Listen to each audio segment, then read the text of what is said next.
Hey, what's up guys, TechTime here and I'm back again with a brand new video. Before I begin, I want to thank you all so much for watching. If you enjoyed this video, make sure you leave a thumbs up. Also, make sure you subscribe to the channel. It does mean a lot and it helps the channel quite a bit. With that being said, today I'm going to be comparing the Galaxy A25 from last year to the current generation Galaxy A26. And basically what I want to get out of this video, is it worth upgrading from the A25 to the A26 now that Samsung has made several changes? So beginning with the design itself, there are some changes that are notable, but it's not an extreme overhaul in the design department. So looks wise, they do look very similar and very familiar. However, there are some changes. So let's take a look at the Galaxy A25's design first. Basically, the A25 is made out of glass and plastic. So the rails around the phone are made out of plastic. The back has this kind of smooth, very slippery feel to it, but it's nothing too crazy or nothing too special. If you look at the right hand side of the A25, you'll see this kind of crease leading up to the power button fingerprint sensor, as well as the volume up and down, and it actually made clicking the buttons a little bit more difficult. On the bottom, you still have a headphone jack, 25 watt of fast charging, and your bottom facing speaker as well as a microphone. On the contrary, the Galaxy A26 brings in some different kind of aspect in design. It's a much cleaner look in my opinion than the A25, but still very familiar. So basically the sides still have that crease, but it's less intrusive, so it makes clicking the buttons a little bit easier and actually feels better in the hand than the Galaxy A25. It's still made out of glass and plastic all the way around. Now, they do get rid of the headphone jack, but you still have the USB-C that's charges at 25 watt and a loud bottom facing speaker. If we put the materials side by side, then you'll notice that I would say the A25 has these kind of little dots on the back to give it a unique look, but it doesn't really give you any texture or anything like that, where the A26 has a rougher feel, which makes it a little bit less slippery, but still is slippery. And the biggest change from a looks perspective is the camera housing itself. So it is kind of tighter on the A26, and it's a one piece versus three different camera housings on the A26. And like I said, the crease on the A25 is much more noticeable and much more intrusive than the Galaxy A26. So overall, Samsung did definitely refine the Galaxy A26 when compared to the A25 from a design perspective. I do want to add a couple of things. One, the A26 also adds IP67 water and dust resistance rating, which was not found on the A25. In addition to that, the A26 is ever so slightly heavier, and it is a larger device, but we'll take a look at that when we talk about the display. Overall though, definitely a cleaner design, but not quite enough for me to go out and spend another 300 bucks on a phone. So now let's switch the conversation and speak about the displays of both of these devices. And I do have to say there are a couple of things that may shock you a little bit on the A25's perspective. So this phone has a 6.5-inch Super AMOLED display, 1080p, and it's a really nice and clean display. Now, I know that a lot of people are going to actually hate on the fact that it does have the teardrop notch as well as the larger bezels on the sides, but this phone does reach a good brightness of 1000 nits. So for $299, a solid display.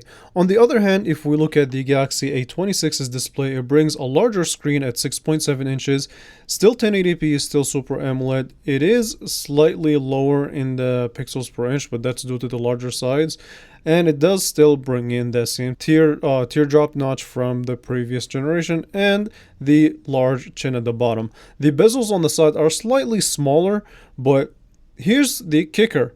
When putting these phones side by side, and I've read the reports, and I noticed it, but then I was like, let me double check and let me read the reports. The Galaxy A25 is actually slightly brighter than the Galaxy A26. So the A26 reaches a brightness of 800 nits versus the brightness of 1000 nits found on the A25. Now, both of these phones also support 120 Hz of high refresh rate, so that's nice. However, if you want a larger screen, go with the A26. If you want a brighter screen and a little bit more compact, the A25 is your best friend. So here's how I feel about the camera systems on both of these devices. So basically they both have a 50 megapixel main sensor, they both have an ultra wide and that macro sensor that pretty much not a lot of people use. The idea behind the camera though is the following. I've tested both phones, I've used both phones, but what I was able to really come up with is the fact that While the sensors are pretty much the same, I feel like the image processing on the Galaxy A26 is really good. It's better than the A25. The A25 produced less sharper images and less contrasty pictures. While the A26 gave me, under really good lighting conditions, it gave me some really solid pictures that are nice, saturated. The contrast is there. They're very sharp if you take it at the right angle, and they're just more complete. The picture looks really nice under good lighting condition coming out of the A26 versus the Galaxy A25. So keep that in mind. Even the dynamic range I found to be slightly better. I think that's because of the image processing, and the selfie camera on the A26 is much improved versus the A25. So let me cover the performance aspect really quickly.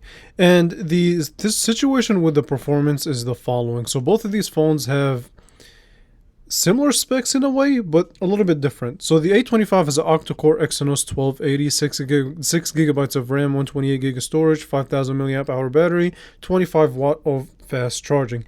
The A26 has an octa-core Exynos 1380, 6 gigabytes of RAM, 128 gig storage, 5000 milliamp hour battery, and 25 watt fast charging. So the only big difference here is the processor. So the Exynos 1380 does have a better single core and multi-core performance, but to be 1000% honest with you, when it comes down to it, the Galaxy A25 is no slouch. It's not going to be the fastest phone. It's definitely on the kind of lower mid-range aspect as far as performance, but it will do the job very well. It's going to launch your basic tasks really quickly and consistently, and the multitasking on here seems to be fine. I would say under more heavy demanding tasks, that's where you'll really be able to push the phone and have it slow down. The A26, on the other hand, improves upon that. So it takes that multi-core processor and the single-core processor and makes it faster, especially with the new UI that Samsung has. In addition to that, it also supports AI. So I guess that's a benefit from the performance. But everything else, it's really very similar. Now, here's where I kind of stand on these devices. I would say this: if you have the A23, the A24, sure, the A26 seems to be a solid upgrade for $299. With that being said, if you have the A25, it's a little bit of a tougher buy just because the improvements are there. They're just not as dramatic. So it still is missing wireless charging. It is missing a faster charging speed. The camera is better. The display, for whatever reason, is slightly worse as far as brightness goes.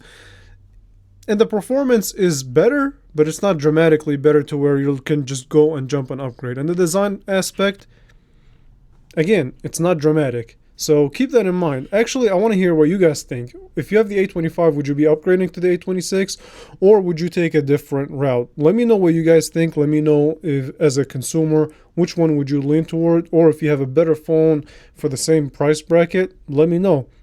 I think the Moto G Power and the A26 deserve a comparison, so if you guys are interested, I'll make that happen. Leave it in the comments below. With that being said, I want to thank you all so much for watching. I do appreciate you all for staying tuned and subscribing. It does help out a lot, and I will definitely catch you guys in the next one.